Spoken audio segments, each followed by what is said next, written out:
여러분, 오늘 아침 커피를 마시며 기도할 때 이런 생각이 들었습니다. 우리는 하나님의 음성을 듣고 하지만 정작 그 음성이 진짜인지 확인하는 방법에 대해서는 깊이 배우지 못했다는 것입니다. 마치 지폐를 구별하는 법을 배우지 않고 시장에 나가는 것과 같습니다. 위조 지폐를 진짜로 믿고 사용하다가 나중에야 그것이 가짜였다는 사실을 알게 되는 것처럼 우리도 영적인 삶에서 비슷한 실수를 반복하고 있는지도 모릅니다. 고린도후서 11장을 보면 사도 바울은 사탄이 빛의 천사로 가장한다고 말합니다.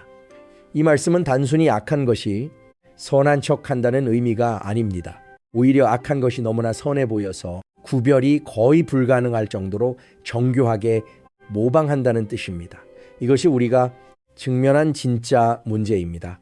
명백한 죄는 피하기 쉽습니다. 하지만 거룩해 보이는 것, 영적으로 보이는 것, 심지어 성경적으로 보이는 것 안에 숨어있는 거짓은 분별하기가 매우 어렵습니다. 보네퍼는 제자도의 대가라는 책에서 값싼 은혜에 대해 경고했습니다. 그는 은혜가 진짜일, 때와 가짜일 때를 구별하는 것이 신앙생활의 핵심이라고 보았습니다. 값싼 은혜는 회개 없는 용서를 말하고 값비싼 은혜는 우리의 전 존재를 요구하는 용서를 말합니다. 보네포에게 진짜 은혜는 우리를 변화시키는 은혜였습니다. 단지 우리를 편안하게 만드는 것이 아니라 새로운 사람으로 만드는 은혜 말입니다. 오늘 우리가 나눌 이야기도 바로 이것입니다. 성령님의 역사와 그것을 흉내내는 거짓된 영의 역사를 어떻게 구별할 것인가 하는 문제입니다. 첫 번째로 살펴볼 것은 정죄와 책망의 차이입니다. 형제자매 여러분, 여러분은 기도하다가 이런 생각이 든 적이 있습니까? 나는 정말 부족한 사람이야. 하나님께서 나를 쓰실 리가 없어. 나는 너무 많이 실패했어. 이제 돌아가기엔 너무 늦었어. 이런 생각이 들 때 우리는 그것이 하나님께서 주시는 깨달음이라고 여기기 쉽습니다. 하지만 정말 그럴까요? 요한복음 3장에서 예수님은 하나님이 세상을 심판하려고 아들을 보내신 것이 아니라 구원하려고 보내셨다고 말씀하십니다. 이 말씀의 핵심은 하나님의 본심이 정죄가 아니라 회복이라는 것입니다. 성령님께서 우리의 잘못을 지적하실 때도 마찬가지입니다. 그분은 우리를 무너뜨리려고 지적하시는 것이 아니라 일으켜 세우려고 지적하십니다. 반면에 사탄의 목적은 다릅니다. 계시록 12장은 사탄을 형제들을 고발하는 자라고 부릅니다. 그의 전략은 끊임없이 우리의 과거를 들춰내고 우리의 실수를 확대하고 우리가 회복될 수 없다고 믿게 만드는 것입니다. 그래서 우리가 더 이상 하나님께 나아가지 못하게 막는 것입니다. 사탄은 우리가 기도하는 것을 두려워합니다. 그래서 수치심으로 우리를 덮어버립니다. 제가 이 차이를 깨닫게 된 계기가 있습니다. 예전에는 기도할 때마다 제 부족함이 먼저 떠올랐습니다. 그리고 그것이 겸손이라고 생각했습니다. 하지만 시간이 지나면서 깨달았습니다. 진짜 겸손은 자신의 부족함을 인정하면서도 하나님의 은혜를 더 크게 보는 것이라는 사실을 말입니다. 만약 내 죄만 보고 하나님의 용서는 보지 못한다면 그것은 겸손이 아니라 불신입니다. 로마서 8장 1절은 그리스도 예수 안에 있는 자에게는 결코 정죄함이 없다고 선언합니다. 이 말씀은 우리가 완벽해서가 아니라 예수님 안에 있기 때문에 더 이상 정죄받지 않는다는 뜻입니다. 그러므로 만약 어떤 음성이 계속해서 우리를 정죄한다면 그것은 성령님의 음성이 아닙니다. 성령님은 우리를 책망하시되 항상 회복의 길을 함께 보여 주십니다. 마태복음 11경에서 예수님은 수고하고 무거운 짐진 자들은 다 내게로 오라고 말씀하십니다. 이것이 하나님의 마음입니다. 두 번째로 살펴볼 것은 평안의 종류입니다. 여러분, 모든 평안이 하나님께로부터 오는 것은 아닙니다. 어떤 평안은 진짜이고 어떤 평안은 회피일 뿐입니다. 요나를 생각해 보십시오. 그는 하나님의 명령을 거역하고 바시어가는 배 안에서 깊이 잠들어 있었습니다. 폭풍이 몰아치는데도 그는 평안하게 자고 있었습니다. 이것이 진짜 평안이었을까요? 아닙니다. 그것은 회피였습니다. 그것은 불순종에 대한 양심의 마비였습니다. 빌립보서 4장 7절은 하나님의 평강이 모든 지각에 뛰어나다고 말합니다. 이 평강은 이해할 수 없는 상황 속에서도 우리의 마음과 생각을 지켜줍니다. 진짜 평화는 환경이 좋아서 오는 것이 아니라 하나님과의 관계가 온전해서 오는 것입니다. 사도 바울은 감옥에 갇혀서도 기쁨과 평안을 노래했습니다. 환경은 최악이었지만 그의 마음은 하나님 안에서 평안했습니다. 오네포는 저항과 복종이라는 책에서 진정한 평화는 갈등을 피하는 것이 아니라 진리 안에서 화해하는 것이라고 말했습니다. 이 말이 제게는 큰 깨달음이었습니다. 우리는 종종 불편한 진실을 회피함으로써 평안을 얻으려고 합니다. 하지만 그것은 진짜 평안이 아니라 감각의 마비일 뿐입니다. 진짜 평화는 진실을 지면서도 하나님의 임재를 경험하는 것입니다. 예를 들어 볼까요? 하나님께서 어떤 관계를 정리하라고 말씀하시는데 우리는 그 관계를 유지하는 것에 대해 평안을 느낀다고 말합니다. 하나님께서 용서하고 화해하라고 하시는데 우리는 거리를 두는 것이 더 평안하다고 말합니다. 자, 이런 평안은 성령님께서 주시는 평안이 아닙니다. 그것은 순종하지 않는 것을 정당화하기 위해 만들어낸 감정일 뿐입니다. 진짜 평안과 거짓 평화의 차이는 순종의 여부에서 나타납니다. 진짜 평화는 때로 우리를 불편하게 만듭니다. 왜냐하면 진짜 평화는 진리와 함께 오기 때문입니다. 거짓 평화는 우리를 편안하게 하지만 성장시키지 못합니다. 진짜 평화는 우리를 도전하지만 동시에 하나님의 임재로 감싸줍니다. 시편 23편에서 다윗은 사망의 음침한 골짜기를 다닐지라도 두려워하지 않는다고 고백합니다. 왜냐하면 하나님께서 함께 하시기 때문입니다. 이것이 진짜 평안입니다. 세 번째로 생각해 볼 것은 인도하심과 조종의 차이입니다. 성령님은 인도하시지만 사탄은 밀어붙입니다. 요한복음 10장에서 예수님은 자신을 선한 목자라고 소개하시며 양들이 목자의 음성을 안다고 말씀하십니다. 목자는 양들을 앞서가며 부르고 양들은 그 음성을 따라갑니다. 강제로 끌고 가지 않습니다. 이것이 성령님의 인도하심의 방식입니다. 형제자매, 여러분, 만약 어떤 결정을 내려야 하는데 마음이 급하고 불안하다면 그것은 성령님의 인도하심이 아닐 가능성이 큽니다. 하나님은 서두르지 않으십니다. 사탄이 서두릅니다. 사탄은 우리가 기도할 시간을 갖지 못하게 성경을 찾아볼 여유를 갖지 못하게 조언을 구할 기회를 갖지 못하게 만들려고 합니다. 그는 우리가 충동적으로 결정하기를 원합니다. 야고보서 3장 17절은 위로부터 난 지혜는 첫째 성결하고 다음에 화평하며 관용하고 양순하며 긍휼과 선한 열매가 가득하다고 말합니다. 이것이 성령님의 인도하심의 특징입니다. 반면에 사탄의 조종은 혼란스럽고 급하고 두려움에 기반합니다. 그는 우리에게 이렇게 속삭입니다. 지금 하지 않으면 기회를 놓친다. 지금 결정하지 않으면 모든 것을 잃는다. 이것이 마지막 기회다. 오레포는 저항과 복종이라는 책에서 하나님의 뜻을 분별하는 것은 조용한 묵상과 기도 없이는 불가능하다고 말했습니다. 이것이 정말 중요한 지적이라고 생각합니다. 우리는 빠른 답을 원하지만 하나님은 깊은 관계를 원하십니다. 그분은 우리가 그분과 함께 걸으며 그분의 음성을 배우기를 원하십니다. 시편 46편은 너희는 가만히 있어 내가 하나님 됨을 알라 말합니다. 이 가만히 있음이 바로 하나님의 인도하심을 받는 태도입니다. 네, 번째는 계시와 왜곡된 성경 해석의 차이입니다. 여러분, 사탄은 성경을 알고 있습니다.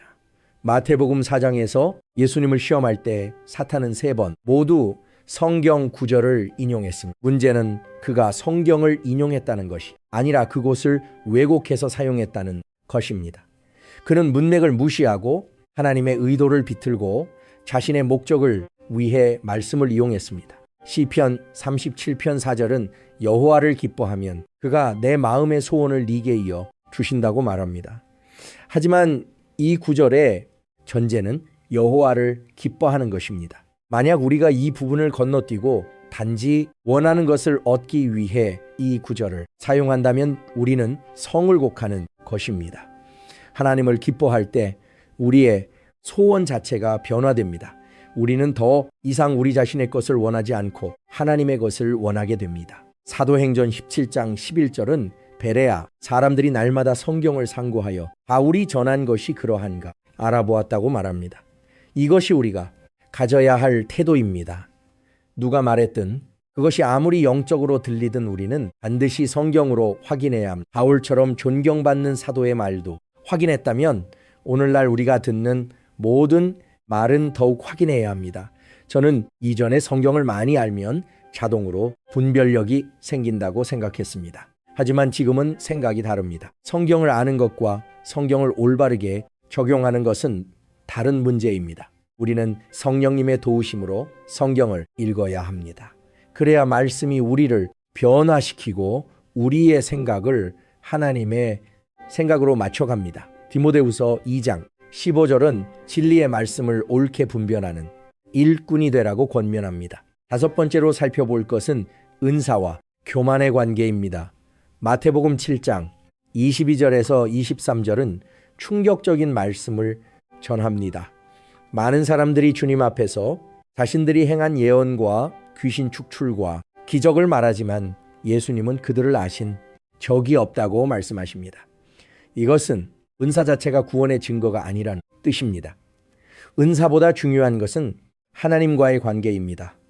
고린도전서 12장은 성령의 은사가 공동체의 유익을 위해 주어진다고 말합니다. 은사는 개인을 높이기 위한 것이 아니라 그리스도의 몸을 세우기 위한 것입니다. 그러므로 만약 어떤 은사가 개인의 명성을 높이 사용된다면 그것은 본래의 목적에서 벗어난 것입니다. 서신 13장에서 바울은 사랑 없는 은사는 아무것도 아니라고 말합니다. 은사는 사랑으로 사용될 때만 의미가 있습니다. 보네퍼는 성도의 공동생활에서 영적 교만이 공동체를 파괴하는 가장 큰 위험이라고 경고했습니다. 그는 진정한 영성은 자신을 낮추고 다른 사람을 섬기는 데서 나타난다고 말했습니다. 이것이 예수님께서 보여주신 모델이기도 합니다. 예수님은 제자들의 발을 씻으셨습니다.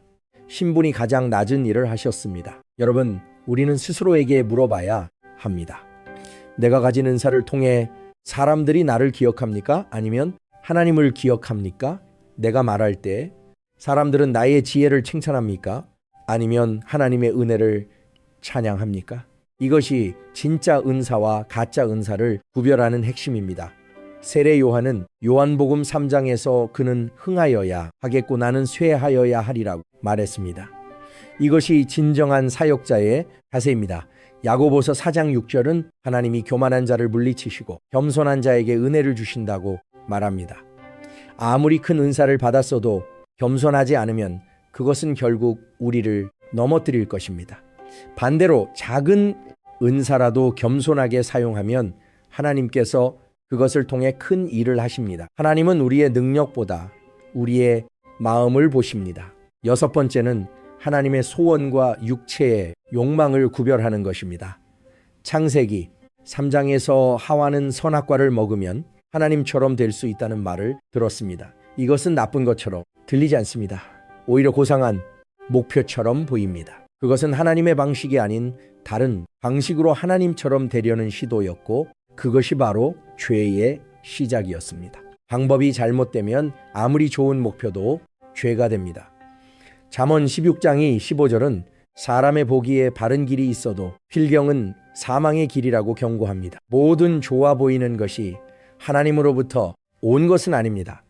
어떤 것은 우리 자신의 욕망에서 나온 것입니다. 장은 사람이 시험을 받을 때 하나님께 시험을 받는다 하지 말라고 경고합니다.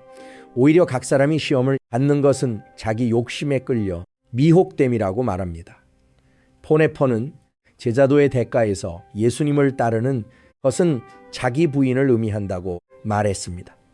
이것은 우리의 모든 욕망이 나쁘다는 뜻이 아니라 우리의 욕망이 하나님의 뜻에 복종해야 한다는 뜻입니다.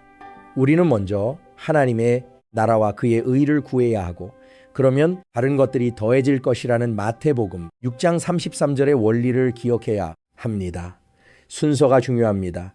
하나님이 먼저이고 우리의 필요는 그 다음입니다. 저는 이것을 배우는데 오랜 시간이 걸렸습니다. 제 욕망이 잘못된 것인지 아니면 단지 때가 아닌 것인지 구별하는 것 쉽지 않았습니다. 하지만 한 가지 확실한 것은 하나님께서 주시는 소원은 결국 그분의 영광을 위한 것이고 우리 자신에게서 나온 욕망은 결국 우리 자신의 영광을 위한 것이라는 점입니다. 동기를 살펴보면 출처를 알 수 있습니다. 7. 번째이자 마지막으로 살펴볼 것은 영적 권위와 통제의 차이입니다. 고린도 후서 3장 17절은 주의 영이 계신 곳에는 자유가 있다고 말합니다. 진정한 영적 권위는 사람들을 자유롭게 합니다. 반면에 거짓 권위는 사람들을 속박합니다. 예수님은 요한복음 8장에서 진리가 너희를 자유롭게 하리라고 말씀하셨습니다. 진리와 자유는 함께 갑니다. 예수님은 마태복음 20장에서 이방인의 통치자들은 성을 하지만 제자들 중에는 그렇지 않아야 한다고 말씀하셨습니다. 오히려 섬기는 자가 되어야 한다고 하셨습니다. 이것이 진정한 영적 리더십의 모델입니다. 베드로전서 5장도 양무리를 맡은 이들에게 강제로 하지 말고 자원함으로 하라고 권면합니다. 보네퍼는 옥중서관에서 권력은 섬김을 위해 존재한다고 말했습니다. 그는 히틀러의 통치야 이것을 뼈저리게 경험했습니다. 진정한 권위는 사람들을 억압하지 않고 세워줍니다. 진정한 권위는 자신의 뜻을 강요하지 않고 하나님의 뜻을 따르도록 돕습니다. 호네퍼 자신이 그러한 리더십을 보여주었습니다.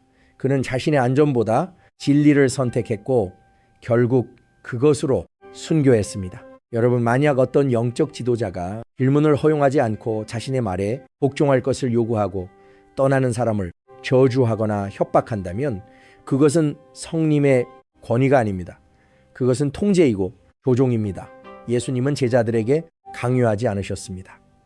오히려 그들이 떠나고 싶으면 떠날 자유를 주셨습니다. 요한복음 6장에서 많은 제자들이 예수님의 말씀이 어렵다며 떠난 경우에도 예수님은 제자에게도 떠나고 싶으냐고 물으셨습니다. 강제로 붙잡지 않으셨습니다.